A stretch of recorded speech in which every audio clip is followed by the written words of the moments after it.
Salam gars, j'espère que vous allez bien. Moi ça va super bien. Bon gars yi tey dañu ñëw si beneen vidéo tey dama leen wan ni ñu amee 4 1 2 3 en fait 4 1 2 3 yàgg nañ ko laajte gars yi yàgg nañ ko xaar voilà classement bi ñëw na nag. ma ne wax pour ngeen am ko voilà da ngeen dugg mooy voilà fii nii ngeen bës équipe de base bu ngeen bës équipe de base ngeen dem voilà mooy fi ma bës équipe de base nii boo demee Amérique du Sud ngeen dem Amérique du Sud boo demee Amérique du Sud mooy gis ngeen mooy quatrième bii nii ngeen di campeonato Betson voilà moom ngay bës boo ko bësee nag nga bës mooy deuxième équipe bi ngeen di gis nii Kalama bii nii moom ngeen di bës voilà boo leen bësee ngeen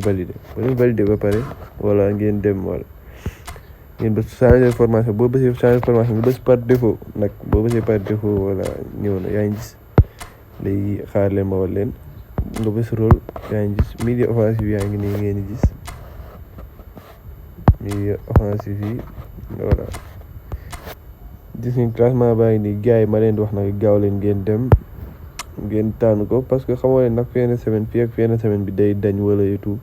donc gaaw leen ngeen def ko après naa si def benn vidéo nu ñu si joué et tout classement daal baa ngi nii